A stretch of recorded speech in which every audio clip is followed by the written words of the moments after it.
asalaamu calaykum soomaaliyey waxa nagu dhacay wax adduunka ka dhaca ma aha. laa xawla walaa quwata ilaa billaah. war turkigu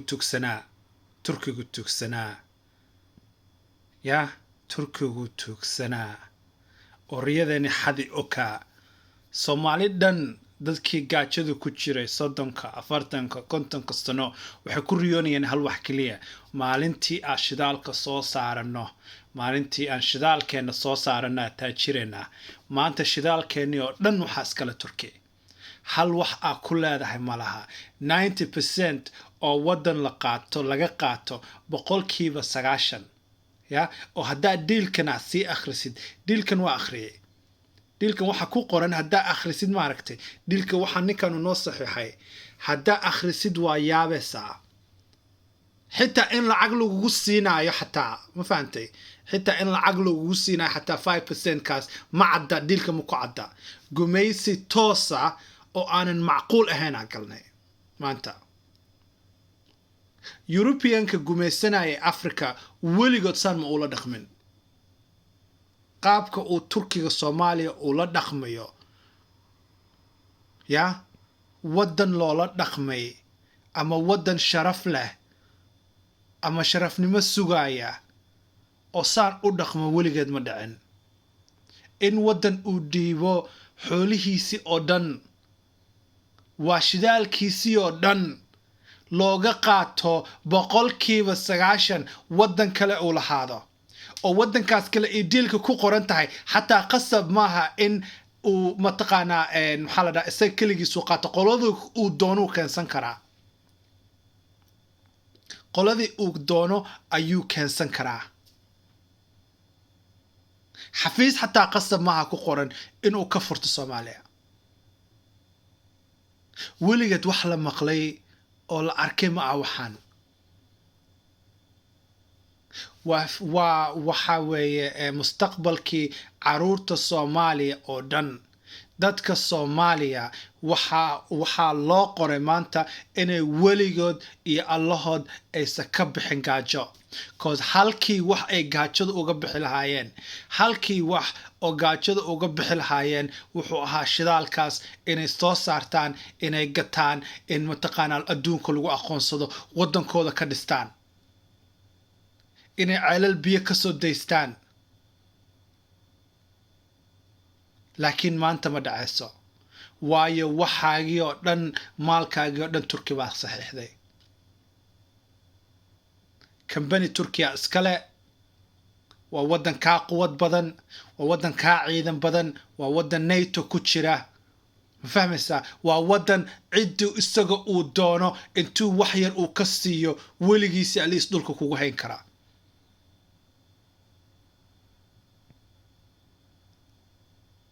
weligiis iyo alihiis dhulka kugu hayn karaa.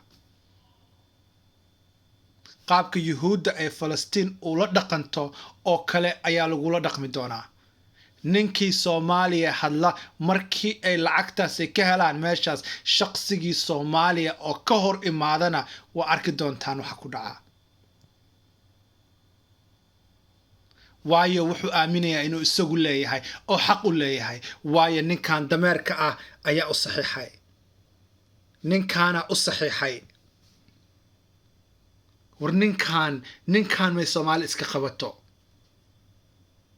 see hal nin qaran dhan u saxiixi karaa? qaran dhan, wadan dhan, xoolihiisi dhan u saxiixi karaa oo u dhiibi karaa? boqolkiiba 90 baa ku qoran meeshaas in uu Turkigu qaadanayo. laakiin Soomaaliya oo dhan waxay leedahay boqolkiiba 5.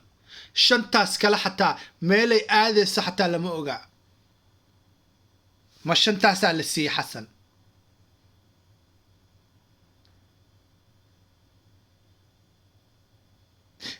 shidaal diil loo saxiixdo, diilka adduunka ugu xun waaye. diil ka xun, wadan ka xun saxiixay ma laha. xitaa xilliga gumaysiga lagu jiray wadan diil noocaana ah saxiixay ma laha. Soomaaliyana waxaa loogu soo dhuuntay walaalana. Turkiga walaal ma kula aha. turkiga wadamada uu genocide ku sameeyay orod adduunka taariikhda soo xisaabay turkiga maanta waxa Soomaaliya ka soo baxa isaga iyo caruurtiisa iyo dalkiisa ayaa qani ka noqonaya Soomaaliyana weligeed gaaji ahaanaysa adoon la adoonsado waayo maxaa dhacaysa markuu shidaalka soo saaro in dadkiisa uu soo dhaweysto in ciidamadiisa uu soo dhigto ilaha sidoo hadda uu ku sameeyay xamar tekada xamar 80% waxa ka soo degto waxa iskala Turkiga ilihii Soomaaliya dhan already xamar wuu haystaa maanta wuxuu ku darsaday badiyo dhan oo kaligiisu qaatay oo ciduu rabo ka gadi karo wadankii uu ka baqay adduunkana xogaa yar ayuu ka siin karaa badda Soomaaliya oo isaga hadda uu leeyahay sida uu Ethiopia u siiyay maalintuu ceebeenay madaxweynaha laftirkiisa maalintuu ku ceebeenay saxiixi Ethiopia badda markii loo sameeyay maanta waxa lagu darsaday shidaalkaagii oo dhan oo waxba aad ku lahayn waa 5% xoolahaagii wadankaagii shidaalkaagii 5% in laga siiyo mustaqbalka dadkaagii mustaqbalka caruurtaadii mustaqbalka mataqaana gobolkaaga mustaqbalka Soomaaliya oo dhan maalkii aan sugayna inaan jidadka ka dhisano cusbitaalo ka sameysano Turkiga laga sameysanayaa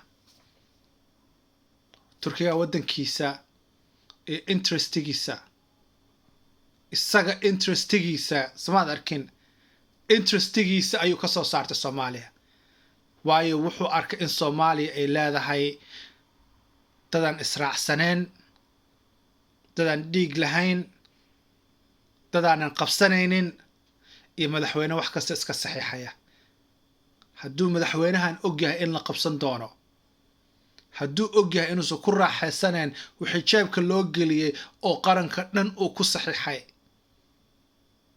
saxiix noocaan oo kale adduunka meelay ka dhacday ma laha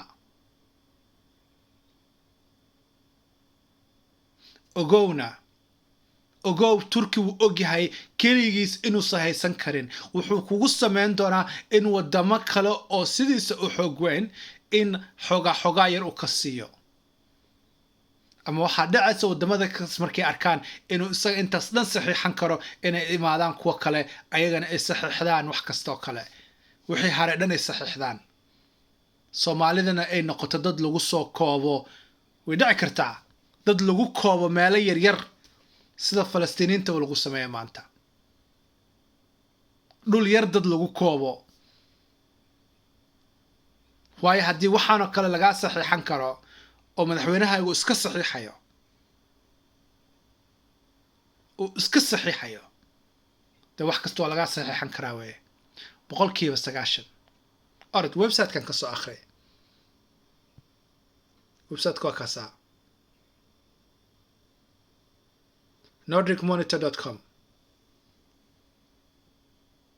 وأيابس wax ku qoran wax kasta responsibility-geeda aduu ku saaran yahay dhaqaalaha iyo oilka iyo shidaalka gelitaankeeda soo saarida wax kasta isaga qaadanayo waxa ka sii qosol badan markuu ninkan baxo uu ogyahay ninkan inuu meesha haysan doonin uu ogyahay markuu tago muxuu yiri matqana haddii aanu dowladda Soomaaliya imaan doonto kale haddii rabto in wax nagu qabsato waxay noogu imaanaysaa Ankara maxkamad Ankara ku taalo waa ina company uu Turku leeyahay ku saartid wadankiisa maxkamada adduunka ma aadi kartid saa u saxiixi kartaa waxa soo kale وأنغو هادرتان ودن كله انتا تغني شدالكو دان سو قادنا دهني او هداد دونتان انا محكمة سارتان وانا انغا محكمة دانا نسارتين مد انغا على انها ودن كانو كتالو انا نسارتين gumaysiga gaalada Faransiiska waxa soo kala ma sameeyo adna waxa leedahay Turkiga waa muslim waa walaalmu ku ahaa Turki danihiisa kaliya ayuu kugu mataqaanaa oo kugu shaqaysanaya Turkiga waa dad xukumayay mataqaanaa dadka xukumay 600 oo 700 sano waxay ku sameeyeen adduunka orod soo arag waa ogahay dawlad muslimiin ahayd laakiin waxyaalo badan khaladaad badan adduunka ku sameeyeen dadka xukumi jireen kuma arkaan inaa isla eg tihiin inaa walaalo tihiin waxay ku arkaan dad masaakiina oo madmadow Afrika jooga oo dad mataqaana because hadduusa ku yasayn waxaano kale ma saxiixdeen laakiinse inuu yasitaanku ku haya darteed ayuu 90% uu kaaga saxiixday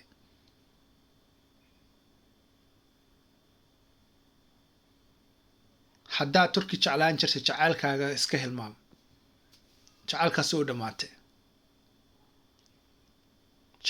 dhamaatay because wax jacayl oo ku hay walaaltinimo ma ku hayo adoonsi ayuu kaa doonayaa 90% markuu kaa qaatana waa adoon baa u noqonaysaa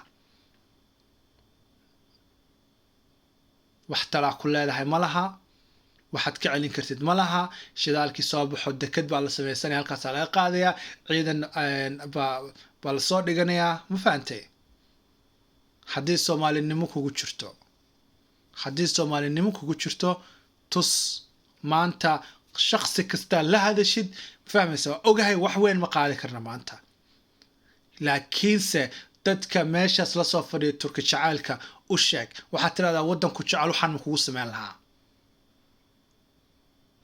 shidaalkaas yarka marka la soo saarana maxaa faa'iida ka heshay maxaa ka helaysaa because 90% isaga kaa faa'iiday 95 siiba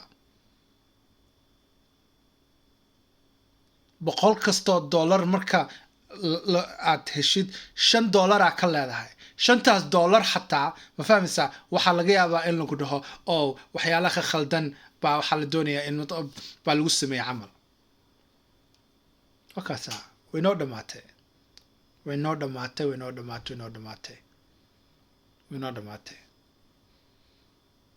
channelkan aad muu isticmaala laakiin hadda wixii ka dambeeya insha Allah aad baa usoo geli doonaa isiiba inaan uga hadlo Turkiga iyo Soomaaliya wuxuu ku sameynayo haddaa ka soo horjeedid please share ku samee haddaa ka soo horjeedid waxa Turkiga Soomaaliya ku sameynayo videogan share ku samee dadka kala gaarsii samaad arkin wacyi gelinna dadkeena xaqdarada Turkiga uu Soomaaliya ku sameynayna aad tusno channelkan ii taageer fadlan